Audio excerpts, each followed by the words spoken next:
Hello and welcome to Owning the Narrative. I am Bulow. The show will feature the top news of the week, complete with my observations, and even a little bit of sarcasm thrown in. The top news stories will be taken from my morning news briefings that I write on the Rick Bulow New Media blog every weekday morning. If you go on to like what you see, smash that thumbs up button. And now, let's go right into the news. Now. The G7 summit in England had just completed yesterday, and the U.S. is on the world stage. Many people say that the U.S. is back, but the U.S. had always been back. Here are three takeaways from Joe Biden's first G7 summit. This from CNN. Says when President Joe Biden and his aides were planning his visit to the Cornish coast this weekend, many, including the president, had viewed it as something of a homecoming. Long a fixture at international summits, Biden's return to the table represented more than just another statesman, finally taking his place among the club of world leaders. For the White House, it also signaled a return to the United States to the type of consensus-based diplomacy shown by former President Donald Trump. Like any high school homecoming, Biden found some familiar things: a stilted family photo, the quick diplomatic policies during Chancellor Angela Merkel, but he also found that some things have changed. Staunch American allies, shaken after the political upheaval of the Trump era, are increasingly working to define their own foreign policies separate from a country whose internal politics remain mired in dysfunction. Global earthquakes like Brexit and the coronavirus pandemic had not yet happened the last time Biden attended a diplomatic summit as an elected leader, and were major topics of discussion in Cornwall. And the dramatic escalation of cybercrime and digital surveillance provided a menacing subtext, including on Saturday when organizers decided to cut off internet to the meeting room as the leaders engaged in sensitive talks on China. As Biden moves forward to Brussels for a NATO summit, here are three takeaways from the G7 summit. A weight lifted. The differences in body language between this weekend's summit in Cornwall and the three summits attended by Trump couldn't be starker. If the 45th president was sometimes pictured looking sullen as other leaders united against him, Biden seemed to take pains to look relaxed and comfortable among the world leaders even when differences arose.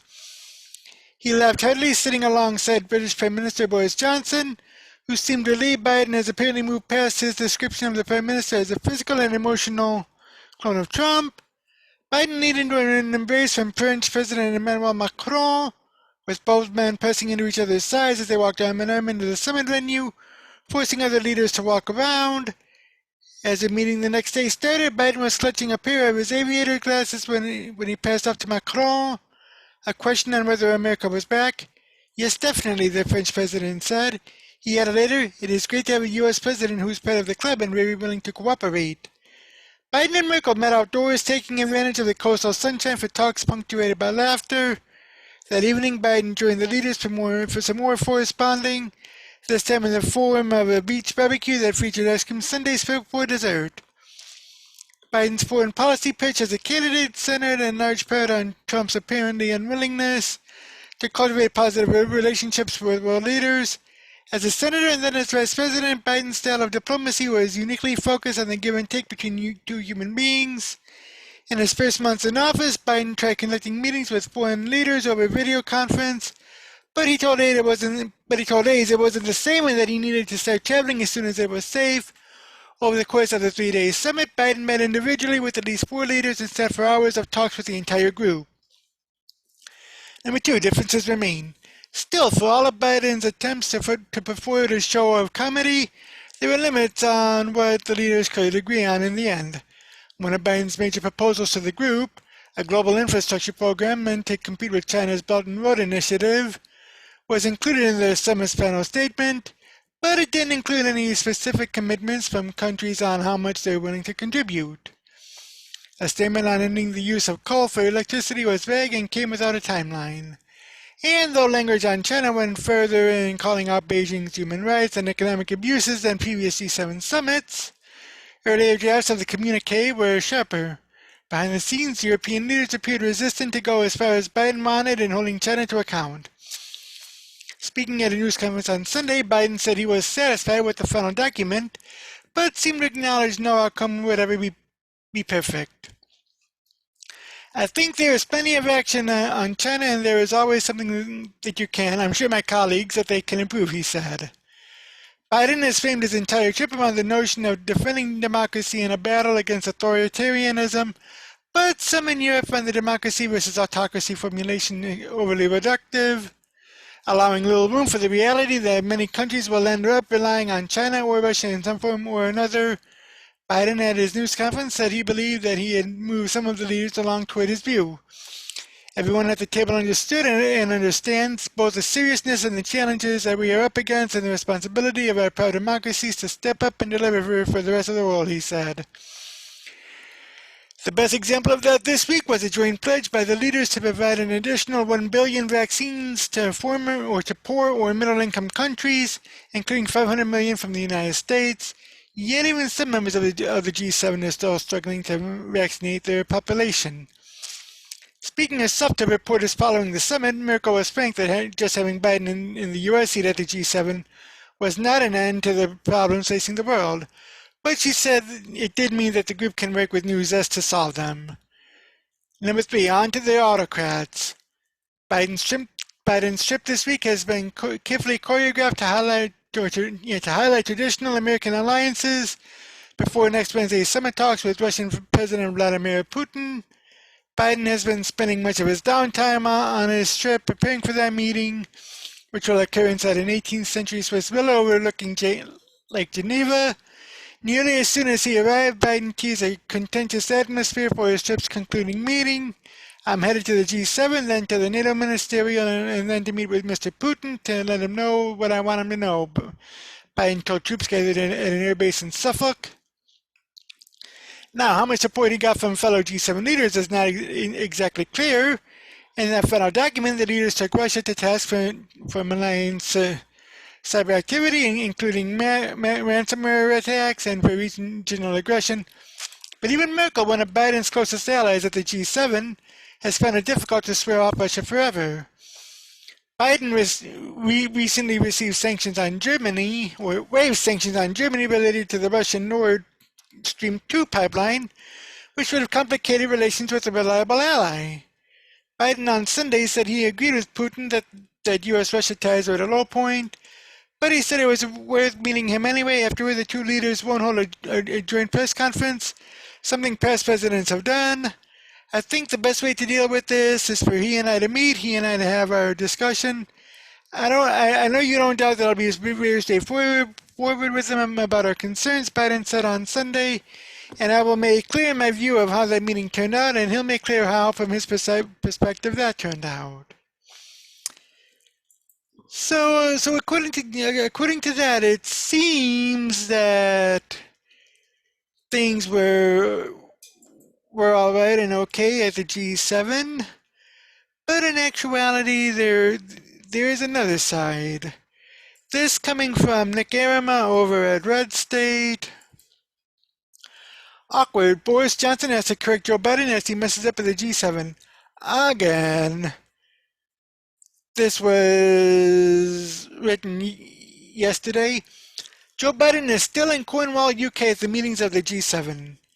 The countries that are part of the G7 are the US, UK, France, Germany, Italy, China, and Japan, or Canada and Japan.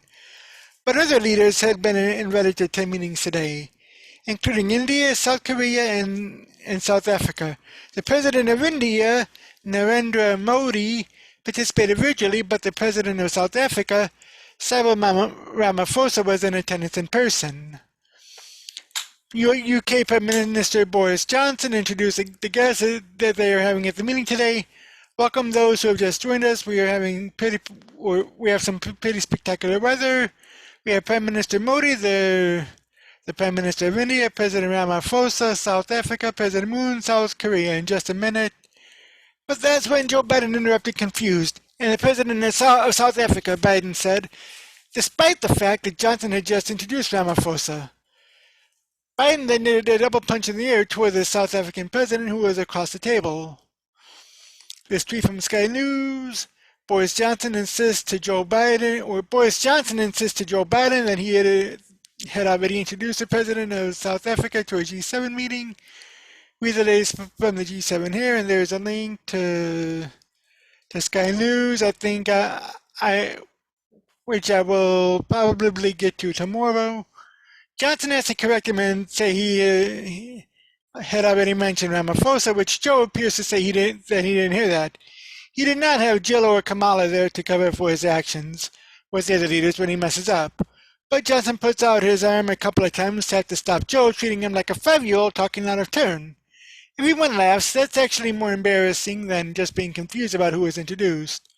Joe seems out of it and doesn't seem to understand that. It's clear that Johnson thinks he can just treat Biden that way, which is not a good look, and an incredibly weak and embarrassing look for an American president. It's right about that point that the Sky News reporter is then rushed out of the room by officials in the meeting. Can't have them catching any of the issues with Grandpa Disaster, or that might be a problem for their Build Back Better efforts. Part of the problem of having him go to these meetings is there's only so much that the handlers can control. He has to participate, so there are going to be issues. As we reported earlier, his presser today at the G7 was a train wreck too. Having a leader in a condition like this is not in the best interest of the United States. When your wife has to scold you to pay attention and lead you away from reporters, it's not good. On top of that, Biden had already signaled the days of putting America first were going to be over while he is in power. Macron described Biden as part of the club, translation, not leading with the interests of America, willing to pour money out for liberal craziness once again, just like Barack Obama. And this tweet from Amy Turkanian.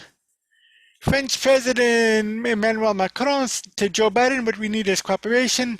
I think it's great to have a U.S. president who is part of the club. I don't know about you, but I thought an American president is supposed to lead, not be part of the club. And of course, Biden nods.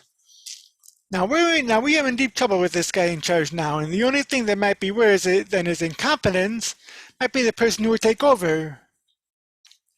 Richard Grinnell tweets out, Europe loves controlling Biden. Watch this. They love him. I mean, they're ecstatic to have Biden in the U.S. chair.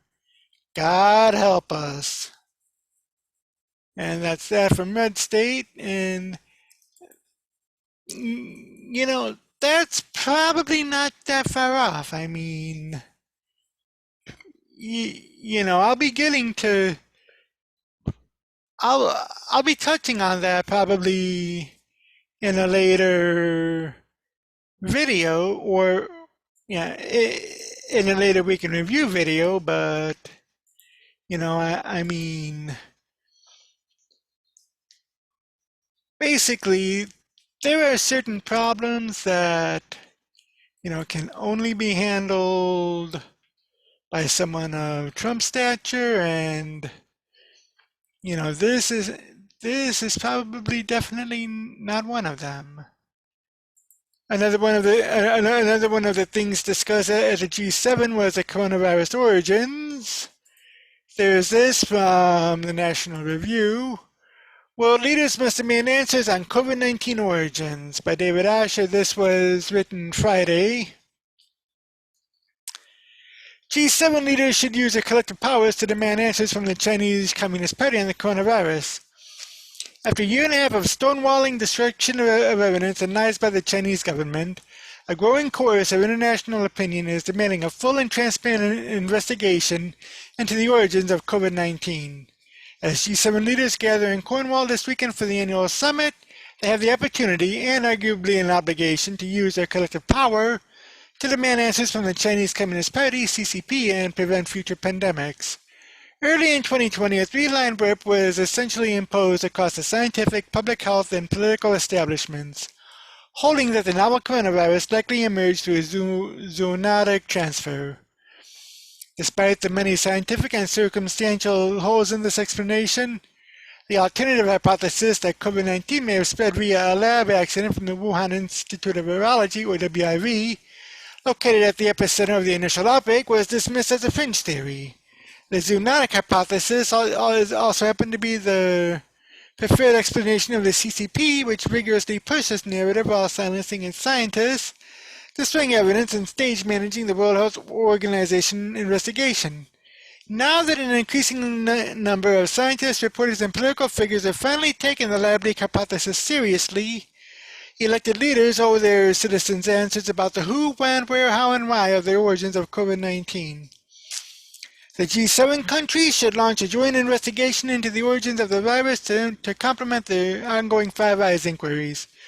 Countries such as Japan, Germany, France, and Italy with world-class intelligence services and medical research institutions can share the benefits of their expertise and their insights on China. France's cooperation is particularly important. After all, the French built the BSL-4 laboratory for advanced pathogenetic research and viruses at the Wuhan Institute of Virology.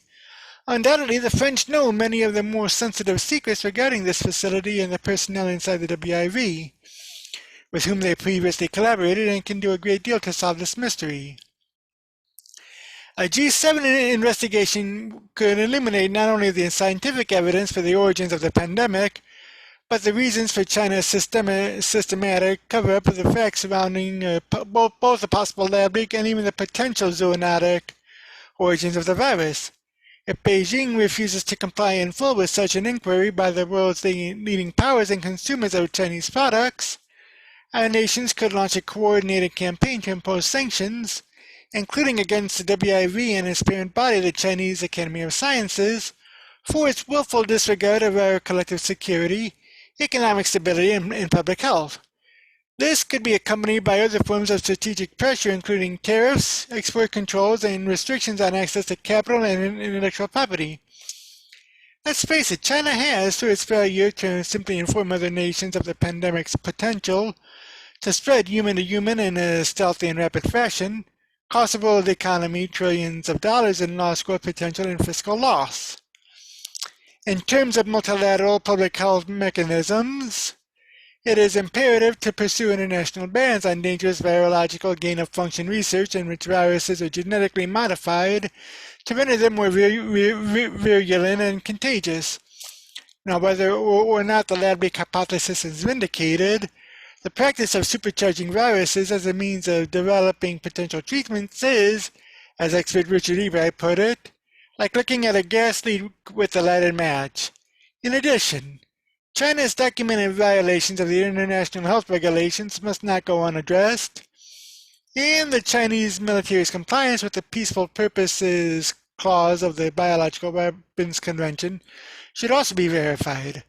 To avoid future pandemics that could have far more catastrophic consequences, the reckless or intentionally dangerous mishandling of biological agents must be met with severe consequences, or we risk giving malign state and non-state actors the green light to engage in biowarfare. In the realm of pandemic prevention, a global biothreat monitoring network harnessing the power of state-of-the-art genomic sequencing should be established. By sampling blood banks, sewage, water, and air, we may be able to get a head start on the next emerging virological threat before it becomes a pandemic, whether of natural or man-made origin. And the world finally begins to emerge from the horror, or as the world finally begins to emerge from the horrors of COVID-19, the time has come for elected leaders to demand answers on behalf of the millions who have died, and the untold number whose lives have been permanently altered by this terrible virus. This weekend's summit is a perfect opportunity to show the CCP that the G7 will not rest until it has the answers the world deserves, and is prepared to take all necessary steps to ensure that this catastrophe will never recur. And that's true. I mean, this is one of the things that should happen at the G7, but probably won't. Over the next 2 years, maybe, probably even 4 years, should Biden remain that long, considering some of the mishaps that he's had, but that's just my opinion, and let's move on from there. We have This from my good friends over at Deseret News. G7 Summit, this is 3 key takeaways from the G7 Summit and how it will impact Utah's coal industry. United States President Joe Biden stood with other world leaders at the end of the G7 Sunday on Saturday, calling for unity across the globe to tackle environmental concerns, the economy, and a return to diplomacy. The Group of Seven could not agree about when to stop burning coal, but did agree to halt funding by the end of the year for projects emitting carbon into the air. The leaders of the 7 wealthiest nations, which collectively produce a quarter of the world's emissions, agreed that to meet change targets, support for fossil fuels need to be discontinued. Here's what we learned this week. Number 1, can we achieve a zero-emission society? The New York Times reports using technology to capture and store carbon dioxide emissions will be spared the funding cuts by the G7 agreement, helping to achieve an overwhelmingly decarbonized electricity sector by the end of the decade. It's a major step in the transition to wind, solar, and other energy options that do not produce planet-warming carbon dioxide emissions, the Times reports. Now, throughout recent months, the Deseret News has peeled back the layers of what it means to have a zero-emissions economy, Biden's goal by no later than 2050, and what policy ramifications have to be taken into account, as well as why it is critical that the United States pursue this green agenda in an environmentally sustainable way. Clean energy technology, as reported, is heavily dependent on minerals, meaning the U.S. must position itself to make sure it has a safe, reliable supply independent of foreign sources, government officials have said. Utah has a robust number of solar farms, a wind corridor in Beaver County, as well as geothermal resources. It also boasts mining deposits of copper and uranium, and is the largest supplier of beryllium ore from the Spore Mountain area. And it processes in place to extract tellurium in high demand for its use in solar cells from the Brigham Canyon mine in Salt Lake County later this year. When it comes to cobalt, lithium, and rare earth elements, however, the world's top 3 producers control over 3/4 of the global output. China dominates the market globally for rare earth elements and for mineral processing. And according to the International Energy Administration, it has banned exports of rare earth elements. Number 2, ending economic dependence on China. The group discussed China's grip on economies throughout the globe and agreed it needs to end. Utah Senator Mitt Romney co-sponsored an amendment that calls for a diplomatic boycott of the 2022 Beijing Olympics in light of the ongoing human rights abuses, including the Uyghur genocide. He headed the 2002 Games in Salt Lake City and has also urged an economic boycott of the Olympics in Beijing, which was not included in the legislation. Now, other members of Utah's delegation have also called on the United States to wean itself from its dependency on China for critical minerals necessary in the manufacturing of clean energy technology and the export of rare earth elements. Renewables such as solar panels, wind turbines, and electric vehicle batteries are a cornerstone of Biden's climate change agenda, which calls for reaching a net zero emissions economy by 2050.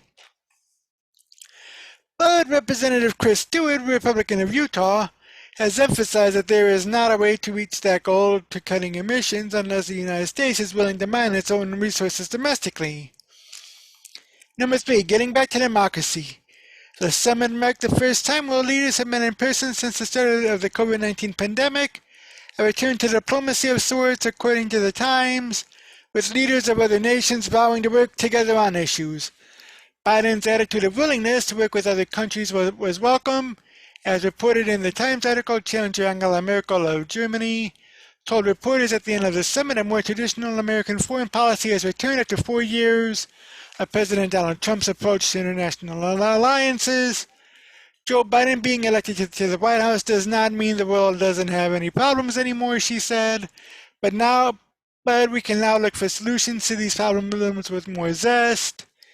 And I think it's great that at this G7 we were able to make things more concrete, the Times reported. To cap it off, Biden and United Kingdom Prime Minister Boris Johnson signed an amended version of the Atlantic Charter, which originally outlined the relationship between the U.S. and UK following World War II. The amendment shows a commitment of both leaders in moving forward for the sake of progress, including the protection of democratic values, the rule of law, as well as individual rights. The two nations aim to preserve biodiversity and nature and also to join together to help in times of health crises such as the ongoing pandemic. The nations pledged to donate COVID-19 vaccines to poorer countries. Now, we have our eyes on this global summit, and this is Biden's first overseas trip as president, so it'll be interesting to see more coming out of the G7, as well as what he does have to say to NATO and also to Russia later on this week. I'll be following that. Leave a comment down below what you think about Biden's first trip overseas. Also, what do you think about Merkel saying that the United States is back on the world stage, as well as Macron saying that? Do you think we are back on the world stage? Do you want us there? Leave a comment down below. I have today's articles in the show notes, and I'll see you in the next video. President Joe Biden had finished up at the G7 on Sunday, went to NATO yesterday, and is now getting ready to go to Russia and meet with President Vladimir Putin. There are certain things that are coming about. I have this article from FoxNews.com, which says that Biden at the G7 says U.S. and Russia can work together to help people of Libya. He meant to say Syria, aides say. It was one of several gaffes made by the president. President Joe Biden fumbled during a press conference of the G7 summit on Sunday, mixing up Libya and Syria not once but 3 times while discussing humanitarian aid to countries torn apart by civil war. The gap-prone president was discussing possibly working with Russia in providing vital assistance to Libya, a population that's in real trouble. He then said that Russia had bitten up more than it can chew with intervention in Syria, but then added Libya to the mix. As long as they are there without the ability to bring about some order in the region, you can't do that very well without providing the basic economic needs of people, Biden said. So I'm hopeful that we can find an accommodation where we can save the lives of people for example, in Libya. Biden's aides later brushed off the apparent gaffe, saying that he had meant to say Syria when saying Libya, but the president was widely hounded on social media. I need the media to come in, translate, and tell us what Joe Biden, the president, is really saying here, wrote one Twitter user. I guess when you're having so many countries at once, it's hard to keep up, wrote Lebanese geopolitical commentator Sarah Abdallah. The online outlet Red State editorialized that Biden had gone off the rails with his press conference. The mix-up came on the last day of the annual G7 summit in Cornwall in the southwest of England. Biden later traveled to Windsor Castle for a private audience with the Queen, becoming the 13th president to have met with the 95-year-old monarch. He is scheduled to meet with Russian or European Union leaders in Brussels Tuesday before meeting with Russian President Vladimir Putin in Geneva on Wednesday. Yeah, so we do see a complete and total difference in both former President Trump and President Biden, but so it'll be interesting to see just how Biden handles Putin as opposed to how Trump did. But yesterday there was a summit in NATO, and here are 4 takeaways from my good friends over at the Deseret News. 4 takeaways from the NATO summit. From China to Russia to cyberspace, here's everything you need to know about the NATO summit. NATO leaders met Monday in Brussels, Belgium at their annual summit. This year's summit was highly anticipated as it was Joe Biden's first since becoming president of the United States, reports the New York Times. Biden's explicit support for NATO differs drastically from former President Donald Trump, who pushed against the alliance, according to CNN. The North Atlantic Treaty Organization, also known as NATO, is a political and military alliance between 30 North American and European countries, said BBC. All NATO states agree to provide collective defense, such as attacking one member state means attacking all member states, said CNN. This year's NATO summit included 4 major developments. Number 1, China presents challenges. NATO officially acknowledged the growing political, economic, and military influence of China as presenting challenges, reported the New York Times. For the first time ever, the alliance portrayed China in a potentially confrontational way. China's stated ambitions and assertive behaviors present systemic challenges to the rules-based international order and to areas relevant to alliance security. We remain concerned with China's frequent lack of transparency and use of disinformation, read NATO's final statement per CNN. Now, NATO did not call China a threat, but characterized the country as a growing concern, said the New York Times. The alliance intends to maintain a constructive dialogue with China where possible. Number 2, NATO considers Russia to be a threat to security. The final statement from NATO asserted that Russia's aggressive actions constitute a threat to Euro-Atlantic security, per CNN. However, NATO formally calling Russia a threat is not surprising, reported the New York Times. Number 3, NATO leaders support pulling troops from Afghanistan. So far, NATO's collective defense clause has only been invoked once by the U.S. following 9/11. Now, 20 years later, the alliance unanimously supports withdrawing troops from Afghanistan, reported the BBC. NATO will now focus on practical ways to maintain security in Afghanistan, such as maintaining embassy presence, providing security training, supporting counterterrorism efforts, and issuing economic aid, said CNN. Turkey will keep troops in Afghanistan to safeguard the international airport in Kabul, which NATO recognizes as important for enduring diplomatic and international presence, as well as Afghanistan's connectivity to the world, per BBC. And number 4, cyberattacks and space attacks qualify for collective defense.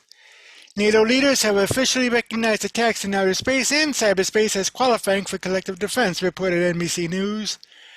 The change comes as alliance leaders grow increasingly concerned about China's and Russia's aggressive actions in space. Previously, the collective defense clause has only applied to traditional military lands or areas of land, sea, and air, reported NBC News. Outer space attacks primarily refers to interference with NATO country satellites that support military navigation, communication, and missile launch detection, said NBC News. Now, there are other takeaways that had happened. I don't have them in today's article. I might do it tomorrow in the build-up to Biden meeting with Putin. Speaking of that, we have Biden looking to build momentum for Putin's meeting. This coming from thehill.com. And it says, President Biden is looking to build momentum heading into a highly anticipated meeting with Russian President Vladimir Putin on Wednesday. Biden has spent the last several days rallying states in the Group of Seven, or G7, and NATO around the need to confront Russia and meeting privately with foreign leaders to gauge how he should support his one-on-one with Putin. This communique signed by G7 leaders specifically called out Russia's use of chemical weapons on its own soil, its aggression toward Ukraine, and its crackdown on dissent. Biden raised Russia in each of his pull-aside meetings with fellow NATO leaders at Monday's summit, said he has worked to carefully manage expectations for what can come out of the Putin meeting. I shared with our allies what I'll convey to President Putin, that I'm not looking for conflict with Russia, but that we will respond if Russia continues its harmful activities, and that we will not fail to defend the transatlantic alliance or stand up for democratic values, Biden said at a press conference on Monday, warning that Moscow is seeking to drive a wedge between NATO members. The president was otherwise tight-lipped about his strategy heading into Wednesday's meeting, saying that it would be unwise to disclose to the press just how he planned to approach Putin. Biden is heading into Wednesday's summit in Geneva in a tricky position, as both presidents agree that the U.S.-Russia relationship is at a low point. He plans to confront Putin on a range of matters, including Moscow's cyberattacks, election interference, and human rights abuses following the Kremlin's suspected poisoning, and subsequent jailing of opposition leader Alexei Navalny. Biden has pledged to stand up for the sovereignty of Ukraine and amid heightened Russian aggression. At the same time, Biden's stated goal is to steady the relationship in a way that allows both countries to work on issues of mutual concern. I think the best that one could hope for out of the Biden-Putin meeting would be an agreement to disagree on some of the issues that cause the most friction, says Charles Kupchan, who served as senior director for European affairs on former President Obama's National Security Council. It's worth trying to take some baby steps, and maybe if those baby steps are successful, you then have the basis for going after the tougher issues. The format of the meeting has not come entirely into focus, though Biden plans to hold a solo press conference afterward instead of a joint press conference with the Russian president. Biden sought to downplay the optics of the meeting and the lack of a joint press conference, explaining that he wanted the focus to be squarely on the message he delivered to his Russian counterpart behind closed doors. I don't want it to get diverted by do they shake hands, who talked the most, and the rest, Biden told reporters on Sunday. Now, former President Trump's 2018 summit with Putin in Helsinki was infamously marred by Trump standing alongside Putin and publicly taking his word that Russia did not meddle in the 2016 election to boost his candidacy. Significant focus was also put on the lack of aides in the room for their meeting. For 4 years, we have had this extraordinary situation where Russia was a domestic political issue, said Angela Stent, director of Georgetown's University for Eurasian, Russian, and East European Studies. I think Biden would like to remove that and have Russia being what it normally is, which is a foreign policy problem. Putin gave a rare interview to NBC News ahead of the summit, during which he denied Russia's involvement in election interference and cyber attacks, and tried to turn back scrutiny on the U.S. by claiming that it interferes in political affairs of other countries and suppresses dissidents. In one exchange, as he dodged reporter Keir Simmons' questions, Putin suggested that prosecutors pressing charges against the Capitol rioters were engaged in persecution for political opinions. Stent predicted that Putin would similarly point to events like January 6 and mass shootings when trying to make the case to Biden that the U.S. does not have any business getting involved in Russian affairs, like the crackdown on Navalny and the opposition. The White House has said that it hopes to establish a stable and predictable relationship with Russia under Biden, but experts and officials close to the administration cast doubts on Biden's ability to achieve that, given that Putin has thrived on unpredictability and sowing chaos. Biden has spent the days leading up to the summit projecting a position of strength and presenting himself as a leader who will be direct and blunt with the notoriously slippery Russian leader. Biden singled out his meeting with Putin in a speech laying out his European agenda, telling U.S. troops at a base in England that he will tell the Russian leader what I want him to know, which drew raucous applause from the soldiers gathered. On Monday, Biden warned of the consequences should Navalny die in prison, saying that it would show Moscow has little or no intention on abiding by basic fundamental rights. Biden reinforced the American lockstep with NATO allies, most directly on the front line with Russia, holding bilateral and multilateral talks with the leaders of Poland, Estonia, Latvia, and Lithuania. And the president said that there was a consensus among every world leader he spoke with that it was the right time to meet with Putin, despite some criticism among lawmakers that a summit so early in Biden's first term was handing the Russian leader a win.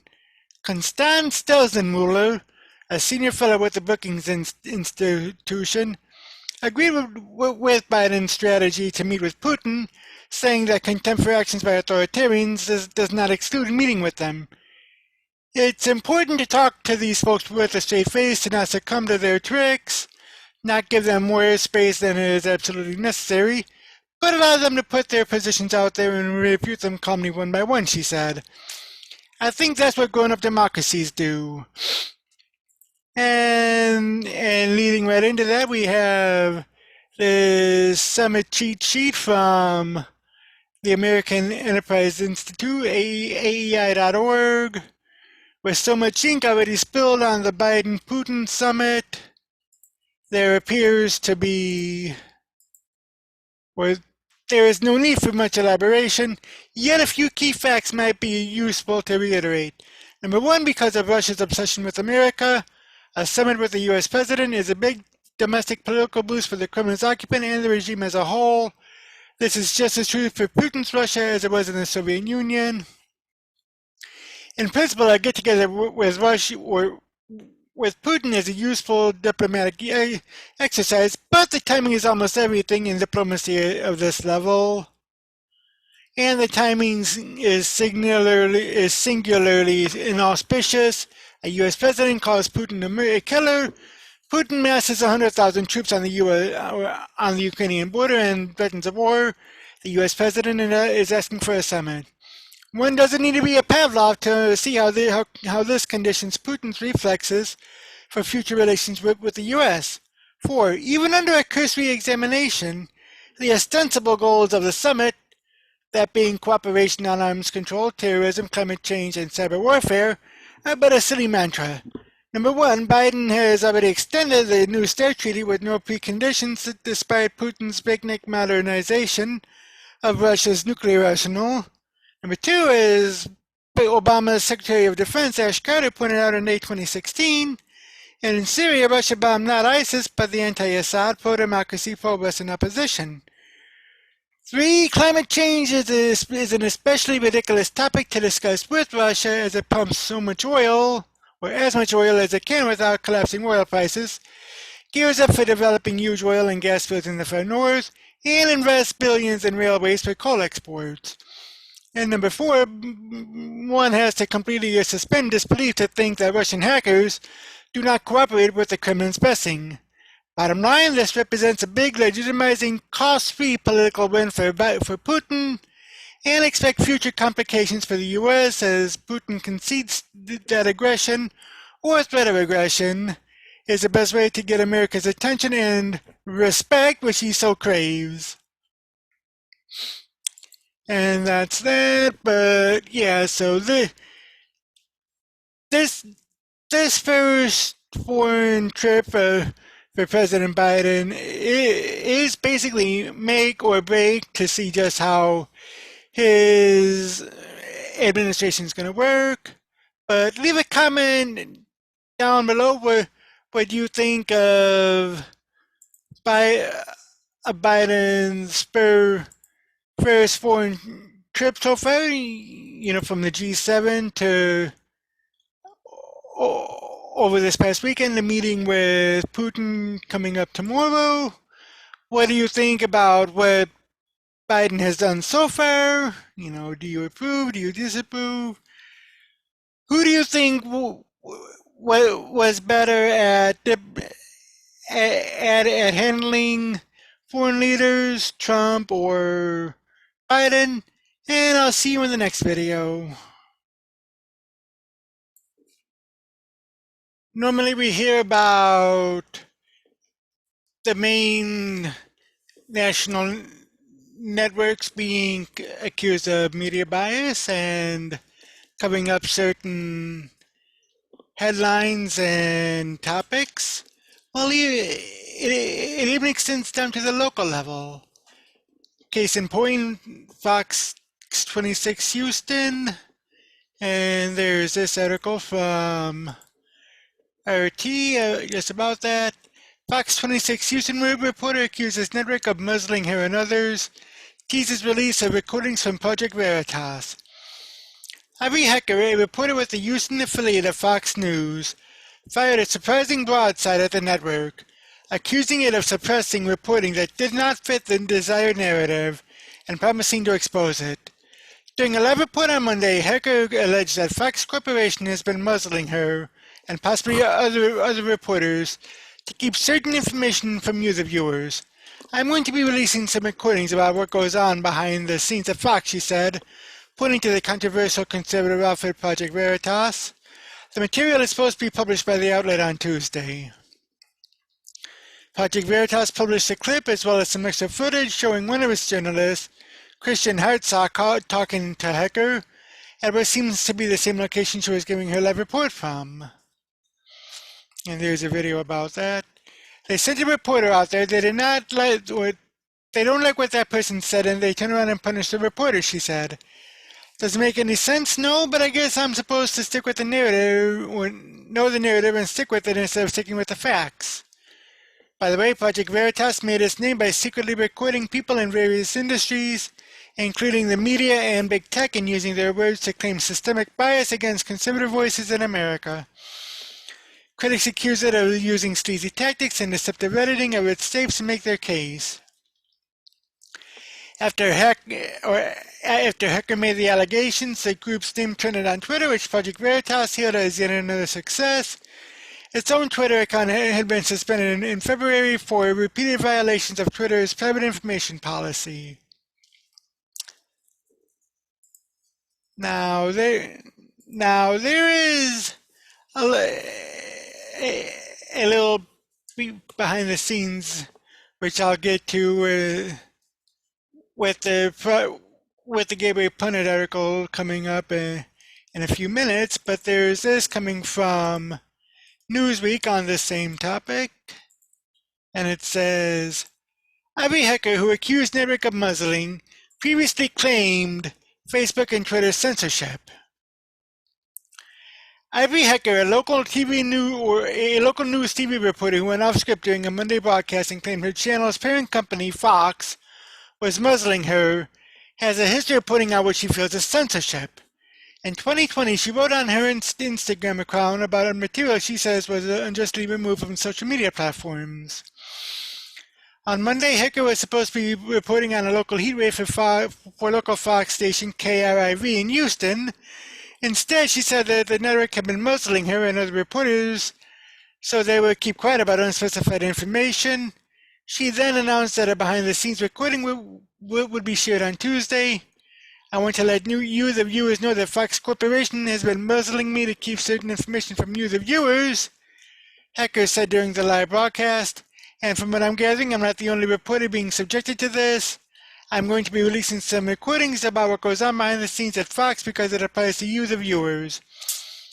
Hecker has spoken out before about free speech using Instagram. In a video from August 2020, she discussed the relevance of remarks made by Frederick Douglass about free speech being the dread of tyrants to current speech restrictions. She has also accused Twitter and Facebook of censorship in the past. In July 2020, she complained about the two social media platforms pulling down videos of Dr. Stella Emanuel, who controversially said hydroxychloroquine can cure COVID-19. And there's a long Instagram post from her. She's at real.ivory on Instagram. She says a free press equals a free people. Facebook and Twitter went on a censoring rampage in the last day. It's important to take a stand against censorship. Freedom of information is critical to the freedom of the people, as history has told time and time again. As a journalist, I take a proud stand against censorship. Let's shed light on all information and let the public decide rather than hiding information from the public. Is this woman making false or harmful claims? Then leave the video up and allow us to expose those things. I did some digging today and went to this doctor's medical center. I spoke with her patients. I'll post my report when it's available. Fortunately, there are other social media platforms, and we are free to choose one that allows us to communicate freely if we don't like what Facebook and Twitter are doing. What alternative social media sites do you like? Hashtag Reporter Life, hashtag Free Speech, hashtag First Amendment. Hecker wrote a lengthy post about that incident, which she posted on Instagram. She said, and I just read that, and as for the scoop she alluded to on Monday's KRIV broadcast, she said during the show that she found a nonprofit journalism group called Project Veritas, who's going to help put that out tomorrow. Project Veritas, a group that's been criticized in the past for secretly recording subjects, confirmed to Newsweek that it would be releasing recordings from Hecker on Tuesday night, along with a one-on-one interview with founder James O'Keefe. The contents and nature of Hecker's purported recordings are not clear. Hecker posted a statement to Newsweek for a previous story about her comments during the Wednesday broadcast. In it, she said Fox decided they didn't like what the interview subject had said, and they went on to internally harass and defame me. True journalism cannot exist in an environment of censorship, she added. True journalism needs an environment of free speech. And here's that article from the Gateway Pundit. Breaking Fox 26 reporter releases tape of corruption, censorship. Fox Corp Boss Told Her to cease and desist, posting on hydroxychloroquine. The Fox 26 reporter who went mega viral on Monday night for announcing that she went to Project Veritas about the company live on air has been suspended. Ivory Hecker on Tuesday morning posted audio of the call from his supervisor online. Later Tuesday, Project Veritas released a recording of Fox News Corporation supervisor telling Hecker to cease and desist, posting on hydroxychloroquine, the life-saving drug touted by President Trump. Hecker obtained recordings of her supervisor or superiors telling her to prioritize the opinion of the station's general manager and the company's CEO above that of the audience. Hecker was happening within Fox Corp as an operation of prioritizing corporate interests above the viewer's interest and therefore operating in a deceptive way. She also obtained audio of Fox 26's VP and news director Susan Schiller telling Hecker to cease and desist, posting about hydroxychloroquine on social media. Hecker interviewed Dr. Joseph Varon, MD, Chief of Critical Care and COVID-19 Unit at United Memorial Medical Center in Houston, who told her of his success using hydroxychloroquine on certain patients. Hecker, the viewers are being deceived by a carefully crafted narrative in some stories. Things turned racial behind the scenes, according to Hecker, who recorded her superior, Lee Meyer, as they judged the newsworthiness of a story based on specific demographics. On one occasion, a Fox 26 executive said that a poor African-American audience wouldn't care about Bitcoin stories. And here's a tweet from Project Veritas, or rather, Eric Spracklin, over Veritas Tips at Veritas Tips at ProtonMail.com. Breaking Fox 26 reporter releases tape of corruption, censorship. Fox Corp Boss Told Hecker cease and desist, posting on hydroxychloroquine. And poor African Americans don't care about Bitcoin. Viewers being deceived. Hashtag Fox 26 whistleblower. And there's a picture of that. Here's a full video. It's about 17 minutes long. I have to say, I watched it and my jaw just dropped. I mean, you know, even the local news, okay. Sometimes you do have to look out for your local news, as has been shown many times, and yeah, so it's very interesting. I may reach out to this reporter and actually interview her for my own new media channel here. Stay tuned to that. I'll let you know when I do. But there's also this from the Houston Chronicle, and it says Project Veritas releases video of Fox 26 reporter Ivory Hecker alleging censorship of COVID drug. Fox 26 reporter Ivory Hecker outlined what she said is evidence of corruption and censorship at the network in a 17-minute video released Tuesday by the right-wing activist group Project Veritas. The station confirmed to the Chronicle that she has been terminated. It also issued a statement through a spokesperson. Fox 26 adheres to the highest editorial standards of accuracy and impartiality, according to the statement. This incident involves nothing more than a disgruntled former employee seeking publicity by promoting a false narrative produced through selective editing and misrepresentation. Hecker, a general assignment reporter and fill-in anchor, first announced the allegations during live broadcast at 5 p.m. Monday. The corruption allegations in Tuesday's video, who largely surround Hecker's reporting and comments on hydroxychloroquine, a drug that last year became the subject of a public debate after former President Donald Trump touted it as a cure for COVID-19. Medical experts last year noted that multiple clinical trials found hydroxychloroquine does not benefit those who have become infected. The latest safety review by the U.S. Food and Drug Administration points to reports of serious heart rhythm problems and other safety issues, including blood and lymph system disorders, kidney injuries, and liver disease problems and failure. In the Project Veritas video, Hecker said she received backlash from the network about a social media post in which she expressed concerns of censorship of Dr. Stella Emanuel, a Houston doctor who appeared on a viral video touting the drug's benefits on the steps of the U.S. Supreme Court. Social media platforms such as Facebook, YouTube, and Twitter classified the video as misinformation related to COVID-19 and removed it. The ensuing media focus on Emanuel revealed that she is also a preacher with a long history of making bizarre claims. Fox came in my throat and standing up against censorship, Hecker said in the video. The video is presented as a sit-down with Hecker. It includes recordings of her bosses saying she should not have asked about the drug in an interview with Dr. Joseph Varon, Chief of Staff at United Memorial Medical Center. Varon used the drug as part of a cocktail to treat patients with COVID-19. He touted its success in the interview with Hecker. I just wasn't supposed to ask that question, Hecker said. Hecker expanded on her views in a later interview with the Chronicle. Here's what's missing from that interview, the depths to which Fox stooped, Hecker said. They did so much to defame me, to write a defamatory letter, to put it in my file, to prevent me from moving ahead in the company. I followed all their assignments.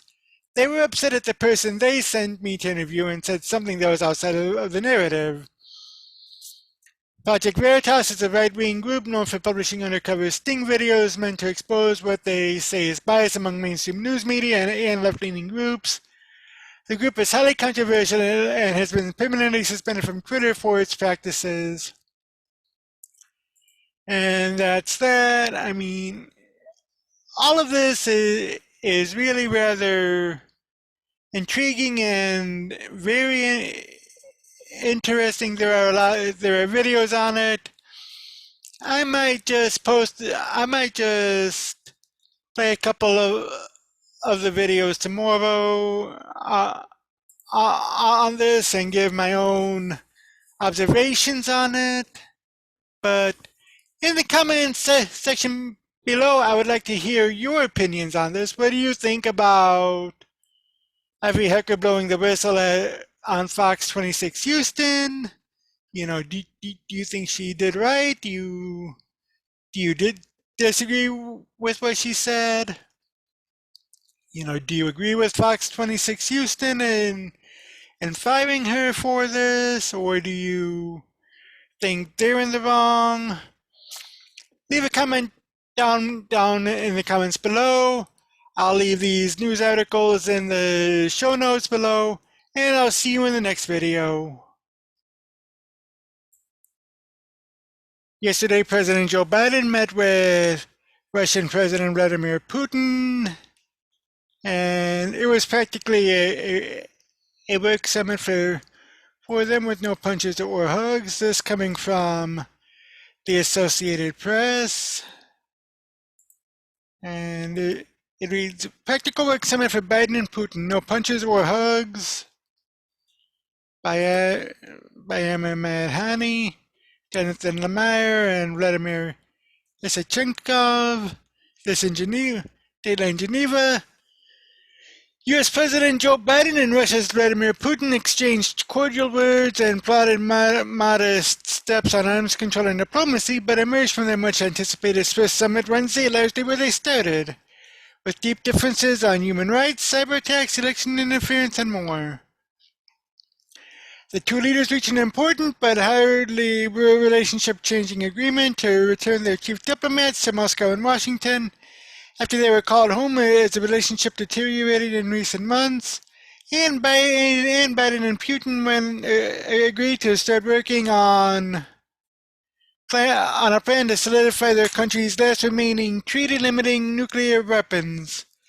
But their 3 hours of talks on the shores of Lake Geneva left both men standing firmly in the same positions they had started in. I'm not confident he'll change his behavior, Biden said at a post-summit news conference. When he was asked about what evidence he saw that former KGB agent Putin would adjust his ways and actions. What will change his behavior is the rest of the world reacts to him, and they diminish their standing in the world. I'm not confident in anything. Both the White House and Kremlin had set low expectations going into the summit. They issued a joint statement after the conclusion that said that their meeting shows the practical work our two countries can do to advance our mutual interests and also benefit the world. But over and over, Biden defaulted to "we'll find out" when assessing whether there are discussions about nuclear power, cybersecurity, and other thorny issues will pay off. Back-to-back news conferences by Biden and Putin after the summit also put in stark relief that getting to the root of the tensions between the U.S. and Russia will remain an enormously difficult task, including when the two sides, at least in public comments, sketch dramatically different realities on cyber matters. Biden came into the summit pushing Putin to clamp down on the surge of Russian-originated cybersecurity and ransomware attacks that have targeted businesses and government agencies in the U.S. and around the globe. But when the summit ended, it wasn't evident that more than superficial progress had been made. Biden said that he made clear to Putin that if Russia crossed certain red lines, including going after major American infrastructure, his administration would respond and the consequences of that would be devastating. Putin, in turn, continued to insist that Russia had nothing to do with cyber intrusions, despite U.S. intelligence evidence that indicates otherwise. Most of the cyber attacks in the world carried out are carried out from the cyber realm of the United States, said Putin, who also adding Canada, 2 Latin American countries he didn't name, and Britain to the list. Now, while the U.S., Canada, and Britain all engage in cyber espionage, the most damaging cyber attacks on record have come from either from Russian or state-backed Russian hackers or Russian-speaking ransomware criminals who operate with impunity in Russia and allied nations.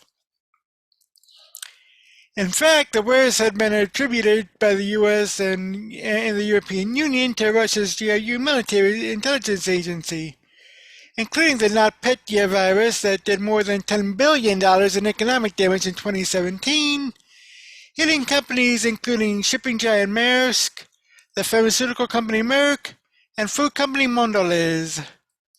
Putin agreed at the summit that Russia will begin consultations with the U.S. on the matter and acknowledged that ransomware and cyber attacks are big problems. Still, he maintained that the two countries just need to abandon various insinuations. Despite the clear differences, Biden insisted that progress had been made, scolding reporters for being too pessimistic during a chat on the tarmac just before he boarded Air Force One to return home. There is a value in being realistic and putting on an optimistic face, the president said. Biden said the two leaders spent a great deal of time discussing cybersecurity, and he believed Putin understood the U.S. position. I pointed out to him, we have significant cyber capability, Biden said. In fact, if they violate basic norms, we will respond. A disconnect between the two leaders was apparent on other matters, large and small. Biden raised human rights issues with Putin, including the fate of opposition leader Alexei Navalny.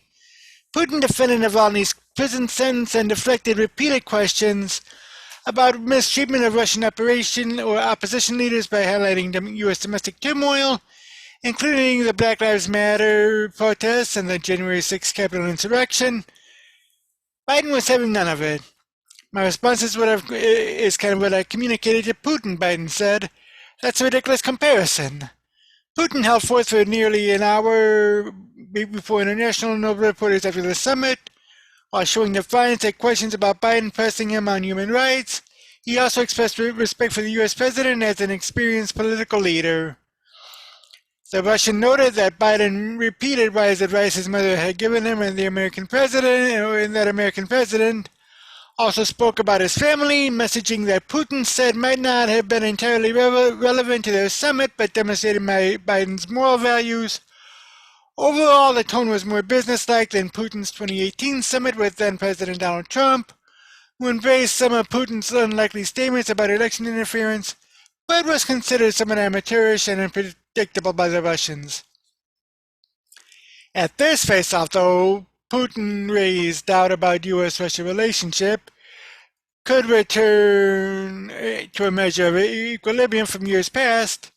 He suggested that Biden was someone he could work with. The meeting was actually very efficient, Putin said. It was substantive, it was specific, it was aimed at achieving results, and one of them was pushing back the frontiers of trust. The summit had a somewhat awkward beginning. Both men appeared to avoid looking directly at each other during a brief and chaotic photo opportunity before a scrum of jostling reporters, and then sooner than expected, Biden said that was because they had covered all the key areas and then looked at each other like, okay, what next? Then Biden answered his own question. What is going to happen next is that we are going to be able to look back, look ahead in 3 months and say, did the things we agreed to sit down and try to work out, did it work? And of course, many people say that it was a diplomatic nothing burger. This coming from a news site that I found called Spectator World. And it says the Biden-Putin summit was a diplomatic nothing burger. There were no breakthroughs, but at least by Putin's account, at least there was no hostility between the two sides. This by Owen Matthews. There was a time when summit meetings between the presidents of Russia and the U.S. were world historical events on which the balance of world peace rested. Today, not so much. Joe Biden and Vladimir Putin didn't even manage to fill the 5 hours allotted for their talks in Geneva today, in large part because they simply didn't have much to talk about. Russia today threatens no U.S. vital interests, commands no major alliances or strategic resources, and remains a world power in only 2 areas, both inherited from the Cold War: its large nuclear arsenal and the UN Security Council veto.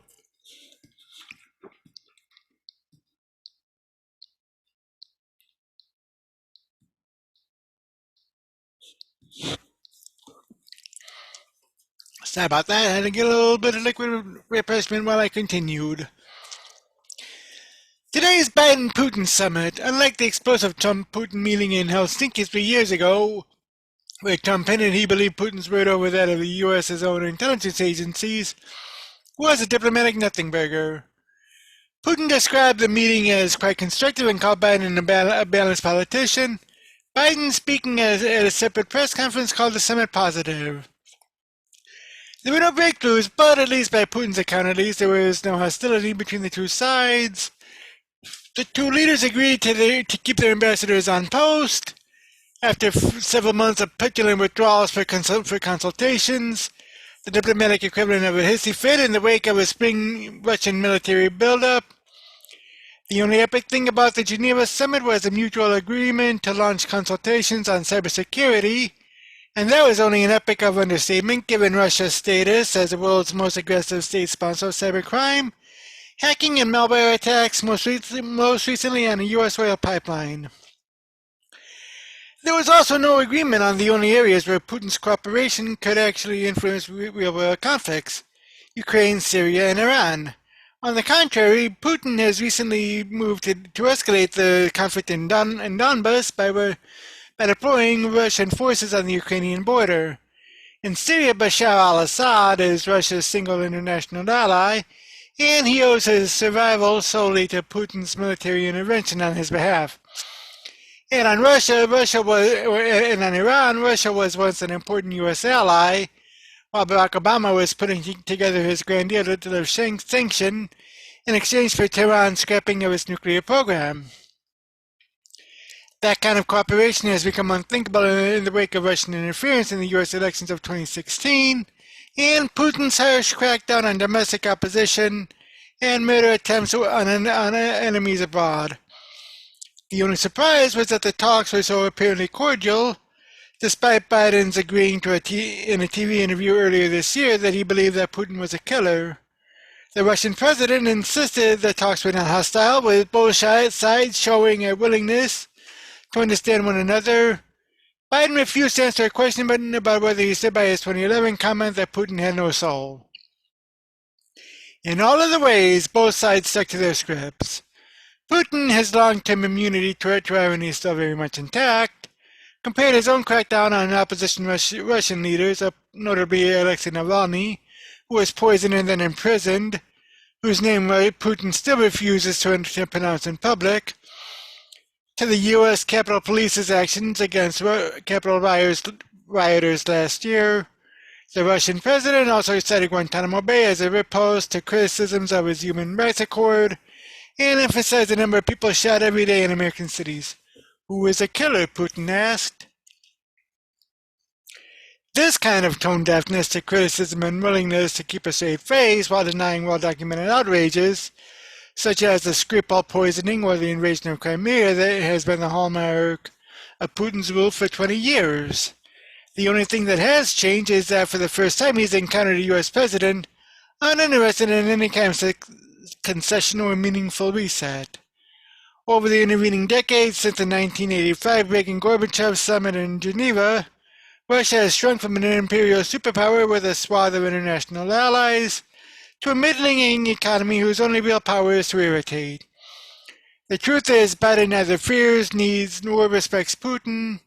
By seeking a summit meeting, Biden successfully diffused a potential flare-up of the Ukraine war. But the fact the meeting happened at all is about as good as it's going to get for Putin. Now, as for the rest, Biden, along with much of the rest of the world, has given up on changing the Kremlin's behavior, and instead is concentrating on containment. Now, whether Putin got the message that the West's patience is at an end will only be clear if and when he stops his escalating campaign of online hostility and domestic repression. Biden, for one, seems to be under no illusions.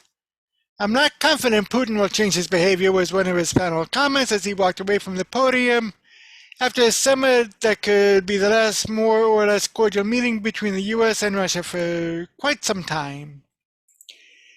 And that's totally true. I mean,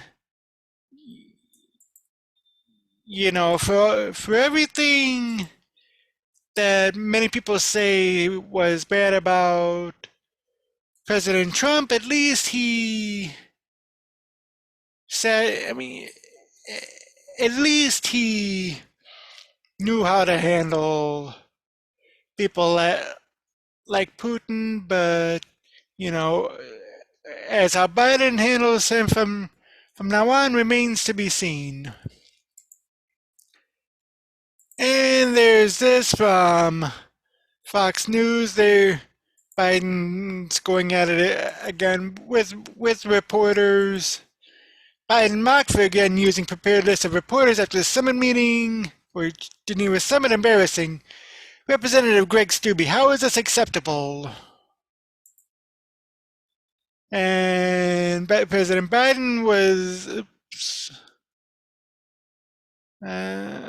President Biden was mocked for saying the quiet part out loud on Wednesday when he admitted at the outset of his press conference in Geneva that he would only be calling on reporters from a prepared list. "I'll take your questions, and as usual, folks, they gave me a list of people I'm going to call on," Biden told the press following his anticipated meeting with Russian President Vladimir Putin. Observers wondered whether the they Biden meant was his communications team. "How is this acceptable?" asked Representative Greg Steube, Republican of Florida. Embarrassing, Steve Guest, Special Advisor for Communications for Republican Texas Senator Ted Cruz, tweeted, "Social media users agreed that the president had said the quiet part out loud. They won't let him take questions from anyone other than Democrat activists in the media," another user claimed. Fox News contributor Joe Concha contrasted Biden's admission with Putin's earlier press conference, which lasted over an hour and showed no signs of stopping. Biden has often relied on pre-approved lists for press conferences. At his first formal press conference as president in January, most of the questions he took were from reporters that were pre-selected by his team. A White House handler is calling on reporters by name and by outlet one by one to ask Biden a question unlike Trump, who called on reporters as the spirit moved him. Real Clear News reporter Philip Regmus noted at the time, comparing Biden to his predecessor, that in March, Biden was seen consulting a cheat sheet that appeared to show the pictures and news outlets of journalists who attended his news conference, some of whom had a circle number next to their photos. The president has also taken some heat for not holding more press conferences, a criticism White House Press Secretary Jen Psaki pushed back on her seemingly softball interview with CNN's Brian Stelter by claiming Biden takes questions several times a week. Psaki has also admitted that she advises the president against taking impromptu questions. Now, that's definitely not how a president should react, but, what else is new? We'll find out just what else is coming down in the weeks, months, and probably years to come. And there's this from CNN, which is an analysis of the Biden-Putin summit. This by Matthew Chance and Luke McGee. Putin got exactly what he wanted from Biden in Geneva. Even before U.S. President Joe Biden met with Russian counterpart Vladimir Putin, expectations were low. Beyond some basic commitments on reinstating diplomats and agreeing to open constructive dialogue with the U.S. on issues like cybersecurity and foreign policy, Putin gave no indication that the two leaders' first face-to-face meeting on Wednesday had compelled a change of heart. No number of friendly words, it seems, will stop the Russian leader from continuing to forcefully pursue his political agenda, both at home in Russia and abroad with near total impunity. Despite saying at the top of his press conference that he didn't think there was any kind of hostility between himself and Biden, Putin launched into a familiar diatribe of anti-U.S. whataboutism to deflect criticism of the Russian Federation. When asked by CNN about cyberattacks on U.S. institutions coming from Russian soil, Putin brought up cyberattacks on Russia. As far as cybersecurity is concerned, we agree that we should begin consultations on that issue, and I believe that it is extraordinarily important. Obviously, both sides have to assume some certain obligations here, he also said. Probed on Russian domestic policies, Putin repeatedly criticized America's stability and moral standing, pointing to the January 6th Capitol riot and the killing of George Floyd. For many black people in America, you don't have to open your mouth and you are shot dead, he said. When asked about Russia's crackdown on domestic political opposition, in particular the arrest of Alexei Navalny, the Russian president even suggested that the well-known dissident actually wanted to get arrested. This man knew that he was breaking the law of Russia. He has been twice convicted. He wanted consciously to break the law. He did exactly what he wanted to do. So what kind of discussion can we be having about him? On the subject of Russia's illegal annexation of Crimea, Putin claimed that his country's military activity in the region was largely in line with international law, and that Americans in fact were the aggressor in building up capabilities on the Russian frontier. On the sensitive matter of Ukraine joining NATO, he said there was nothing to discuss. Regular observers of the Russian president are accustomed to this level of confidence and dismissiveness. Putin is a man so secure in his absolute power at home that he can walk into a meeting with the most powerful person on earth with virtually nothing to lose. What Putin walked away with, the optics of the summit were almost tailored to suit Putin's domestic needs. The meetings were requested by the U.S., which, as far as the Kremlin is concerned, confirms that Putin is a leader of similar stature to the U.S. president. This is exactly what the Kremlin wants, to talk to the U.S. as equals and in such a way that the other side does not demand a change of position as far as a condition of dialogue, says Oleg Ignatov, Crisis Group senior Russian analyst based in Moscow. There is no doubt that Putin will continue to test Biden if the dialogue deadlocks or develops in a direction that is disadvantageous to Moscow. This is not the beginning of the normalization of relations, it is a pause in their future deterioration, he adds. However counterintuitive it might be for Putin to poke the US president in the eye later or down the line, the Russian president's every action is done with a view to how it will play for him domestically. Keir Giles, Senior Consulting Fellow Eurasia or Russia and Eurasia Program at Chatham House, points out that standing up to the U.S. has been a large part of Putin's success at home. His robust response both to softball questions from tame Russian media and to challenges from foreign journalists will win points at home from those Russians who share his conviction that it is the West who is the dangerous, unpredictable, aggressive partner in the relationship, he says. Of course, Wednesday's events also play into a longer narrative that has taken hold over the past decade. The West, no matter how hard it talks on Russia, has been largely incapable of reining in Putin and his allies. In the eyes of Putin's opponents, there have been insufficient repercussions for a man who poisons political opponents, meddles in other countries' elections, supports the Syrian dictator Bashar al-Assad in bombing his own country, and annexed foreign territory. In the eyes of many of his supporters, Putin's meeting with the U.S. president will look like proof that Russia's top dog is entirely justified in his actions. They can argue that he has reasonably agreed to work with the U.S. on bigger international issues like security and restoring conventional diplomatic channels, and he managed to do so while highlighting the flaws in American society and defending his own. The summit has also given Putin an opportunity to pause for the fallout from deteriorating relations between Moscow and D.C., and the U.S. may now be reluctant to place additional economic sanctions on Russia or reprimand Putin for arresting dissenters at home, all of which could be useful when Russia holds parliamentary elections later this year. In short, Putin went to Geneva and got exactly what he wanted, and left Switzerland with a huge diplomatic victory, simply by turning up. Now, interesting that, just by simply showing up, Putin had gotten just what he deserved with that. A friend of mine said that about 85 to 90% of all victories is done just by showing up. So that's what Putin had done.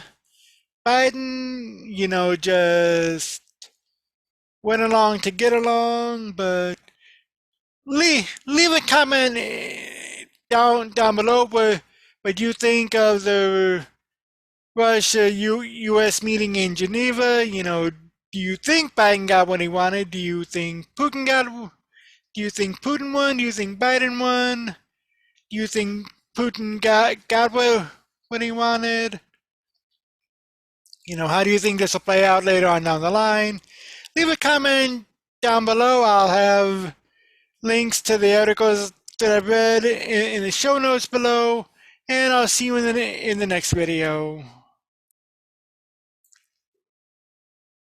There's a little more fallout from the Biden-Putin summit in Geneva, Switzerland this past Wednesday. There's this from my good friends over at thedailysignal.com, and it says, Biden-Putin summit proves essentially fruitless. This is commentary by Alex Marachek and Luke Coffey. President Joe Biden met with Russian President Vladimir Putin in Geneva on June 16 to discuss a number of issues, including human rights, Ukraine, and cyber attacks. The summit was a result of the White House's invitation to Putin this past spring in response to a massive Russian troop buildup along Ukraine's border. Regarding human rights specifically, Biden brought up the potential death of a Russian opposition leader and Putin critic, Alexei Navalny, stating that the consequences of his death in prison would be devastating for Russia. Biden also raised the issue of potential release of U.S. citizens Paul Whelan and Trevor Reed. These two men, both former Marines, are being held in Russian prison based on illegitimate charges. He revealed at his press conference that the U.S. administration will follow through with the discussion of their release and that he would not walk away from that. It was positive that Biden mentioned these three individuals directly by name, As for Ukraine, Biden asserted that the United States has an unwavering commitment to the sovereignty and territorial integrity of Ukraine. This was an important statement to make, especially given Russia's recent military buildup along the Ukrainian border and the ongoing Russo-Ukrainian war and the Russian occupation of Crimea. Regarding cyberattacks, Biden told Putin that U.S. critical infrastructure must be off limits to Russian cyberattacks, and even gave him a list of 16 specific critical infrastructure entities that must not be attacked. Biden was right to hold Putin accountable this way, but the problem is that it is not enough to expect Putin to hold to the standard, particularly given Putin's track record of violating international norms. The U.S. must take the Russian threat seriously and bolster its cyber defenses to prevent future attacks. Unfortunately, Biden directly failed in a couple areas. For one, he did not mention the United States standing behind Georgia's sovereignty and territorial integrity, even though Russia has occupied 20% of Georgia's territory for the past decade. And at his press conference, and in reference to the idea of trusting Putin, he stated that it is not about trust, but rather about self-interest and verification of self-interest. But the ideas of trust and self-interest go hand in hand. Put simply, it is in America's self-interest that it does not trust Putin as long as he is in power, and due to a recent new law in Russia, he will likely remain in power until 2036. The one concrete proposal of the summit was that the U.S. and Russia would return their respective ambassadors to each other's country, but this likely would have occurred on its own or apart from a summit. Both leaders described the meeting as friendly and constructive, but in reality nothing of substance was agreed upon. Putin denied the bold cyber attacks on U.S. institutions, and would not even mention Navalny's name during his press conference. It remains to be seen if Biden's tough speech at the summit will translate into policies in the future. The Biden administration is still less than 5 months into its 4-year term, and so far his policies toward Russia have been somewhat inconsistent. Biden did remove U.S. sanctions on the Nord Stream 2 pipeline, but he did freeze former President Donald Trump's U.S. troop withdrawal from Germany. He also imposed sanctions on Russia in April for meddling in the U.S. 2020 presidential election, hacking into solar winds, committing cyber attacks in general, and continuing to use chemical weapons. The summit was a reminder that as long as Putin is in power, no summit with the U.S. president will be fruitful, because as long as Putin remains in the Kremlin, Russia cannot be a credible partner for the United States.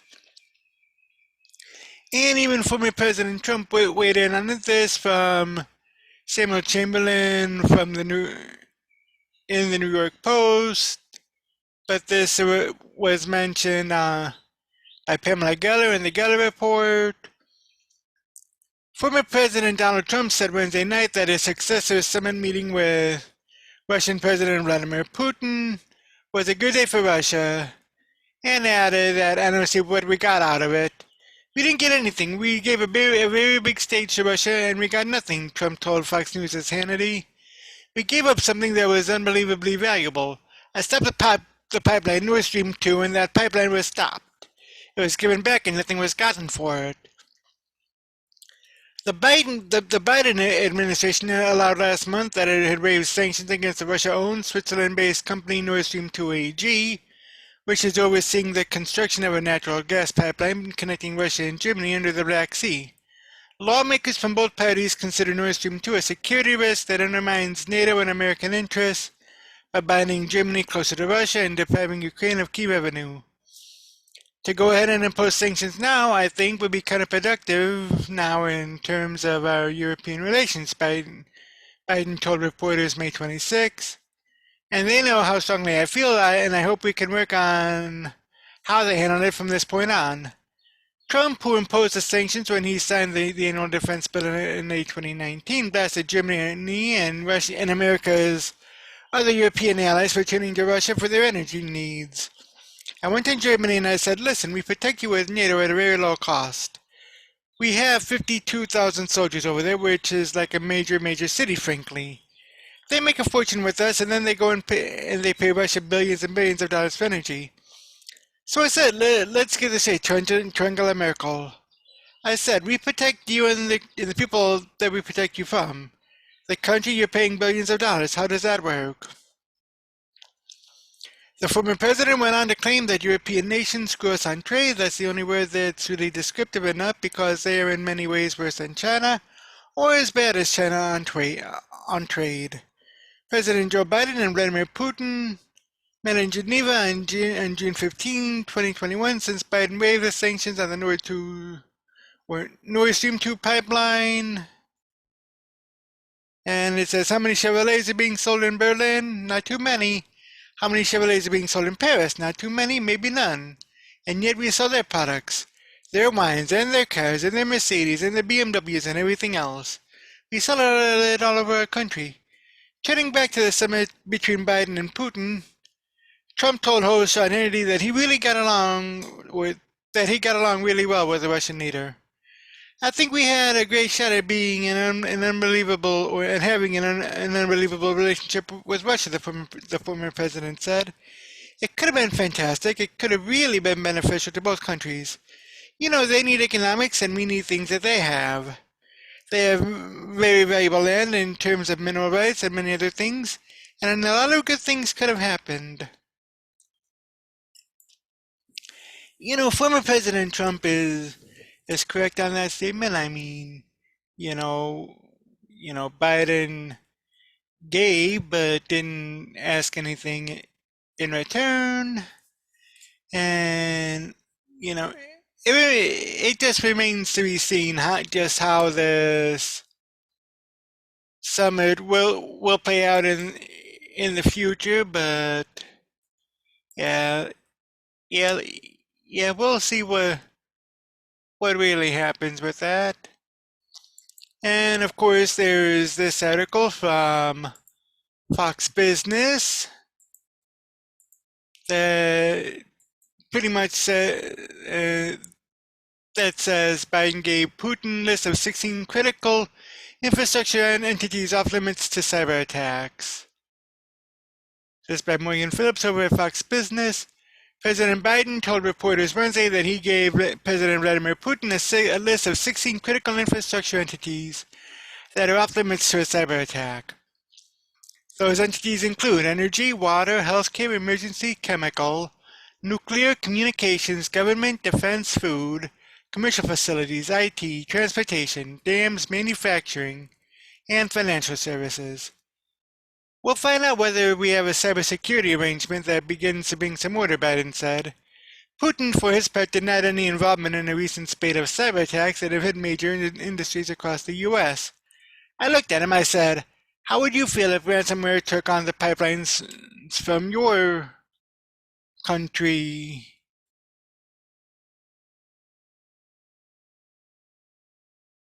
Or rather, I looked at him, I said, how would you feel if ransomware took on the pipelines from your oil fields?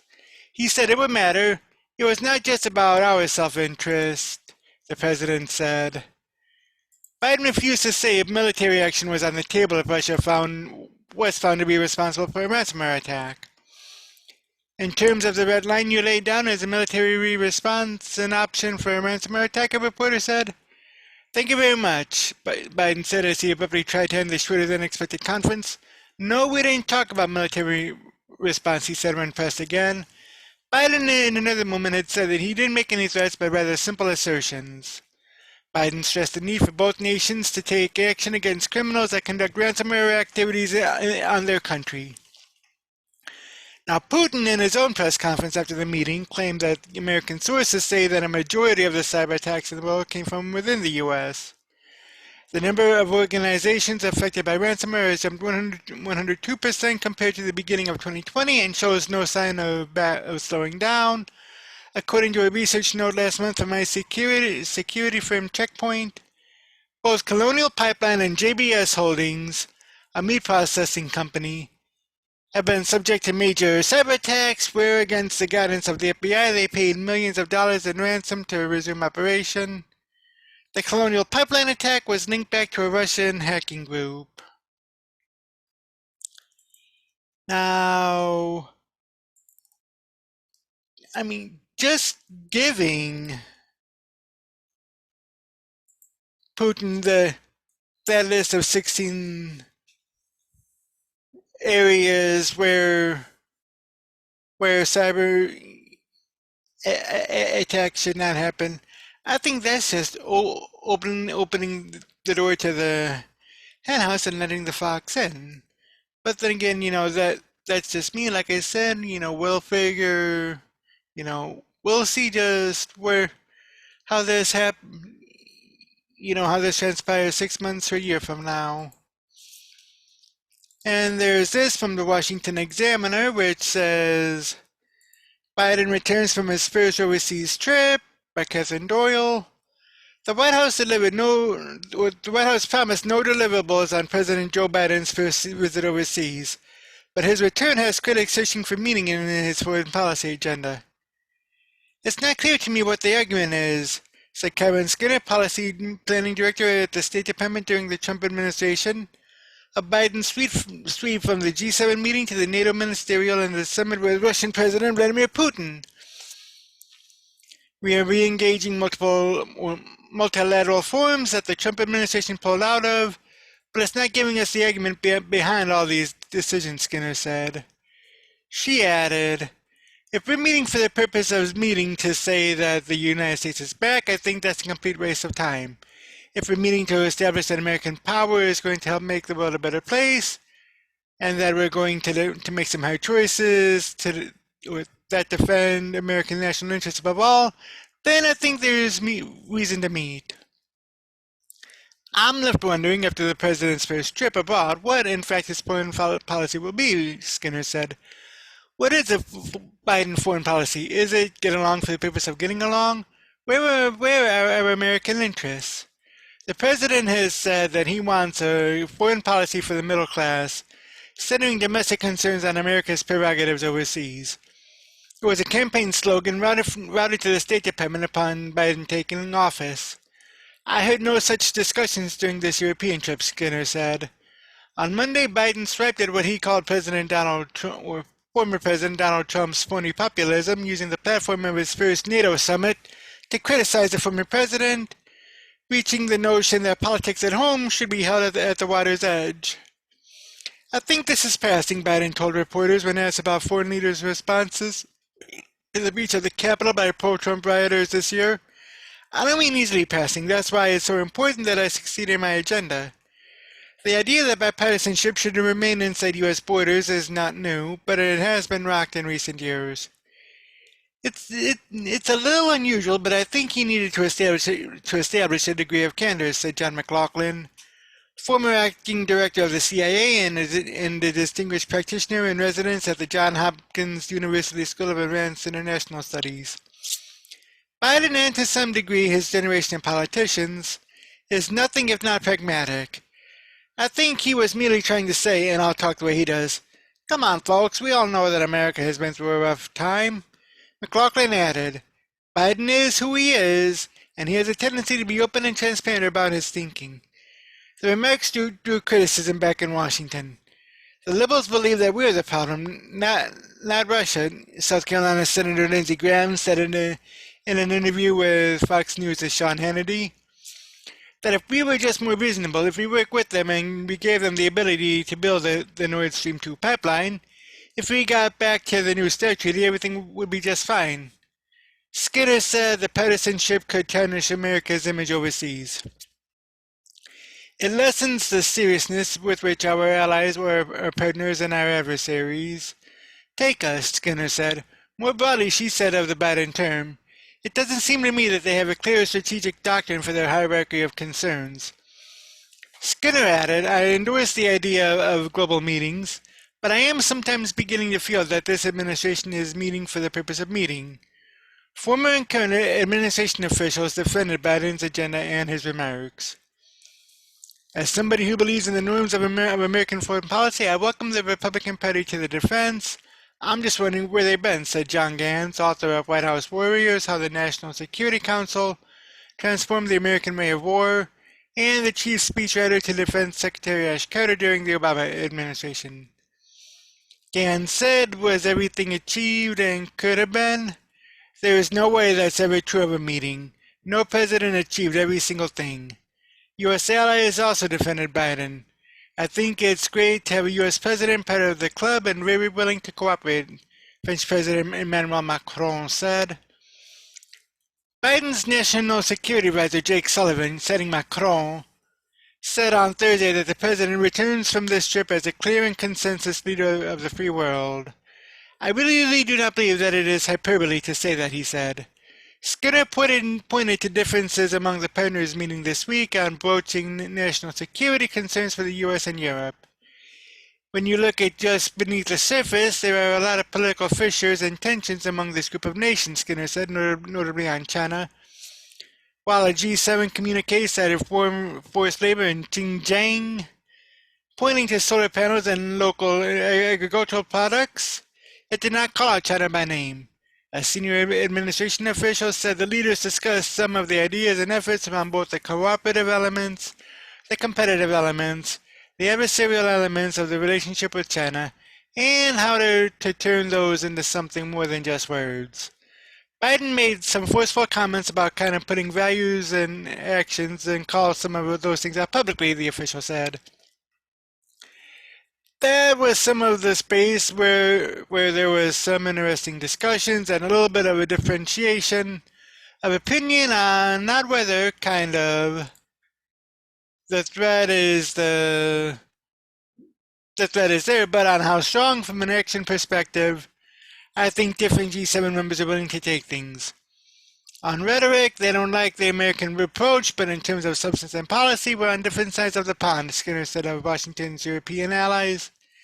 Insofar as there is an agreement, it seems to me that the Biden administration is basically turning over the keys of American power to allies. And I mean, my opinion, that's totally true. You know, I mean, Trump had a way of dealing with them, primarily because he was not a politician, but rather a businessman, and you know, sometimes you have to treat it as a business. I mean, like the article said, it's still a little early in President Trump's or President Biden's administration to find out, just what'll happen. But leave a comment down below what you think of Biden's first official tour overseas. Do you agree with President Trump that when he said that that the summit was a good day for Russia and that we didn't get anything? What do you think about Biden giving Putin a list of 16 critical infrastructure entities that are off limits to cyberattacks? Leave a comment down below. As always, I'll have the articles in the show notes below, and I'll see you in the next video. And that's going to do it for the news for this week. I am Mick Bulow. Again, if you like what you watch, please go ahead and hit the thumbs up button. Also subscribe and tell your friends, tell your neighbors, tell an enemy or two even.